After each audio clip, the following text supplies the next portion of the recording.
ഞാൻ വീഡിയോസൊന്നും ഇടുന്നില്ല. അതിന് കാരണം എൻ്റെ മോൾക്ക് തീരെ വയ്യ, പനിയായിരുന്നു. ഇപ്പോഴും പനിയാണ്, ആശുപത്രിയിലാണ്. അങ്ങനെ ഹോസ്പിറ്റലിൽ അഡ്മിറ്റായി. എൻ്റെ മോളെയും കൊണ്ട് ഞാനും അഡ്മിറ്റായി. എനിക്ക് ഡെങ്കു പോസിറ്റീവായി, മോൾക്ക് ഇൻഫ്ലുവൻസ എ പോസിറ്റീവായി. അയ്യോ ഒന്നും പറയണ്ട കേട്ടോ. 3-ാം തീയതി വെളുപ്പാങ്കാലത്തെ ചിത്രമാണ് ഈ കാണുന്നത്. എല്ലാവരും കിടന്നുറങ്ങുക. 103 ഡിഗ്രി പനിയിൽ അവൾക്ക് കഞ്ഞി വേണം എന്നൊക്കെ പറഞ്ഞ് കഞ്ഞിയൊക്കെ ഉണ്ടാക്കി കൊടുത്ത് ഞങ്ങൾ വേഗം തന്നെ ആശുപത്രിയിൽ കൊണ്ടുവന്നു. ഇവിടെ പത്തനംതിട്ടയിൽ മുത്തൂറ്റ് ഹോസ്പിറ്റലാണ്. അങ്ങനെ അവിടെ അഡ്മിറ്റായി. അയ്യോ പാവമുണ്ട് കേട്ടോ. എൻ്റെ മോൾ ഒരുപാട് വിഷമിച്ചു. അത്രത്തോളം ഭയങ്കര ഫീവറായിരുന്നു അവൾക്ക്. 103, 102 നമുക്ക് കുറയുന്നേ ഉണ്ടായിരുന്നില്ല. അങ്ങനെ 103, 102 ഡിഗ്രി ഫീവറിൽ അവളെ കഷ്ടപ്പെടുമായിരുന്നു.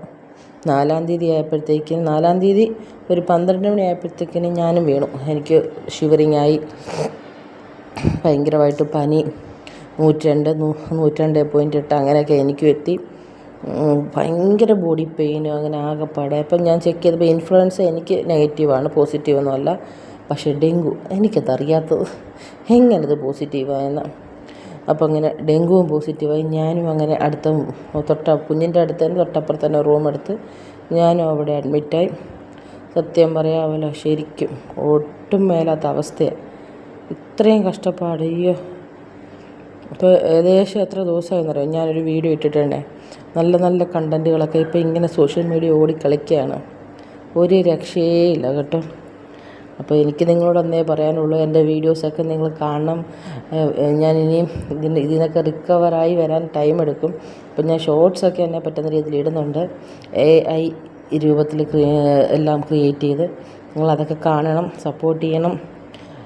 നിങ്ങളുടെ ഓരോ സപ്പോർട്ടാണ് എൻ്റെ മുന്നോട്ടുള്ള ഓരോ യാത്രയുടെയും കരുത്തെന്ന് പറയുന്നത്.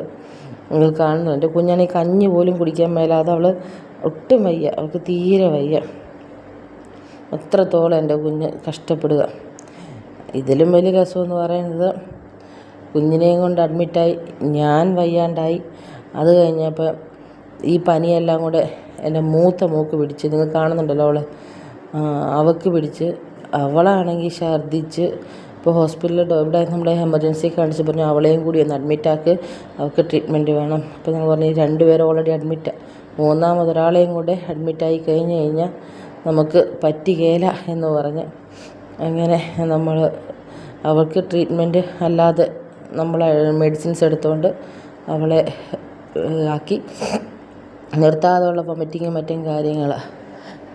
സത്യം പറയാമല്ലോ, മുത്തൂറ്റൊന്നും പിന്നെ നമുക്ക് കയറി ഒരു ട്രീറ്റ്മെൻറ്റ് എടുക്കാനുള്ള സാമ്പത്തികമൊന്നും നമുക്കില്ല. പിന്നെ ആകെ ഉള്ളത് ഇൻഷുറൻസ് ഉള്ളത് കൊണ്ട് മാത്രം നമ്മൾ കയറിയതാണ്. നിപ ഉൾപ്പെടെ ഇൻഷുറൻസ് നമ്മൾ എടുത്തിട്ടുണ്ടായിരുന്നു. അപ്പോൾ അതിനകത്ത് നമുക്ക് എനി റൂം അവൈലബിളാണ്. ഞങ്ങളുടെ എന്തോ പറയാനെന്ന് പറയാം, ഞങ്ങൾക്ക് കഷ്ടകാലമെന്ന് പറഞ്ഞാൽ മതി. ഇവിടെ ആണെങ്കിൽ സിംഗിൾ റൂം, നോൺ AC ഒക്കെ ഒന്നുമില്ല, എല്ലാം ഫില്ല്. കോണിയിലൊരു 4th ഫ്ലോറിൽ കോണിക്കകത്ത് ഒരു AC റൂം മാത്രം അവൈലബിൾ ആയിട്ടുണ്ടെന്ന് പറഞ്ഞു. അപ്പോൾ ഞങ്ങൾ നോക്കിയപ്പോൾ നമുക്ക് പിന്നെ റൂം അവൈലബിൾ ആണല്ലോ, ഏതെടുക്കാം എന്നുള്ളത് കൊണ്ട് പിന്നെ നമ്മൾ അതെടുത്തു.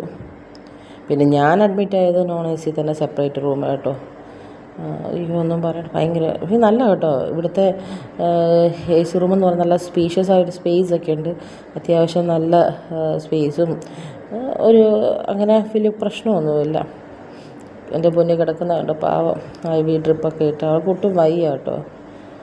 ഒരു എന്താ പറയുക, ഫീവറിൻ്റെ മെഡിസിനൊക്കെ കൊടുത്തു. ഇപ്പോൾ ഒരു പാരസെറ്റമോൾ ഇഞ്ചക്ഷനൊക്കെ കൊടുത്ത ആൾ ഒന്ന് ജസ്റ്റ് ഒന്ന് സെറ്റായ സമയത്തുള്ള വീഡിയോ ഇത്.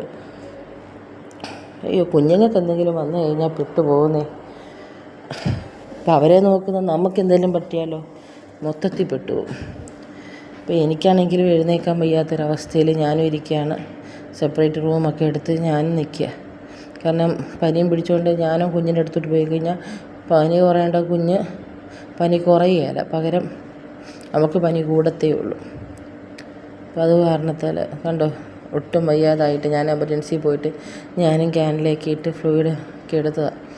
ഒട്ടും വയ്യാത്തൊരവസ്ഥയാണ്. അയ്യോ, ആളുടെ തലയൊന്ന് പൊങ്ങിയപ്പോൾ ആൾ പതിയെ ഡാൻസ് കളിക്കാനൊക്കെ തുടങ്ങി. പക്ഷേ പാവത്തിന് അധികം നേരം ഒന്നും കളിക്കാൻ പറ്റിയില്ലെന്നേ. ഒരു 3/4 മണിക്കൂർ, 1 മണിക്കൂർ. അത് കഴിഞ്ഞപ്പോഴത്തേന് വീണ്ടും തിരിച്ച് പനിയടിച്ച് വീണ്ടും കയറി കട്ടിലിൽ കിടന്നു. എന്തോ ചെയ്യാല്ലേ. തിരിച്ചെത്തണമെന്നുണ്ടെങ്കിൽ ഇത്തിരി കാലതാമസം എടുക്കും. അപ്പം അറിയാലോ നിങ്ങൾക്ക്, യൂട്യൂബ് ചാനലാണ്. അപ്പം ഡെയിലി വീഡിയോസ് ഇടണം. ഇല്ലെന്നുണ്ടെങ്കിൽ നമ്മുടെ പ്രാധാന്യം ഇവിടെ കുറയും. അപ്പം എന്നെയൊക്കെ കൂടുതൽ നിങ്ങൾക്കും അത് അറിയാവുന്നതാണല്ലോ. അപ്പം നിങ്ങളുടെയൊക്കെ ഒരു സപ്പോർട്ട്, അതുകൊണ്ട് മാത്രമാണ് ഞാൻ ഇത്രയും ഇവിടെ എത്തിയത്. അപ്പോൾ മുന്നോട്ടും എനിക്ക് നിങ്ങളുടെ സപ്പോർട്ട് വേണം. അപ്പോൾ എൻ്റെ വീഡിയോസൊക്കെ നിങ്ങൾ കാണണം, എൻ്റെ ഷോർട്സ് നിങ്ങൾ കാണണം. ഇപ്പം സബ്സ്ക്രൈബ് ചെയ്യാതെ കാണുന്നവരാണെന്നുണ്ടെങ്കിൽ നിങ്ങളെന്നെ ഒന്ന് സബ്സ്ക്രൈബ് ചെയ്ത് ഷെയർ ചെയ്തും ലൈക്ക് ചെയ്തും ഒന്ന് നിങ്ങളെന്നെ സപ്പോർട്ട് ചെയ്യണം. ഒരാഴ്ചയും കൂടിയിട്ട് ഏകദേശം റെസ്റ്റിംഗ് ടൈമാണ്. അപ്പം നിങ്ങളുടെയൊക്കെ സപ്പോർട്ടും മറ്റു കാര്യങ്ങളും എല്ലാം പ്രതീക്ഷയോടുകൂടി ഞാനിവിടെ വൈൻഡപ്പ് ചെയ്യുകയാണ്.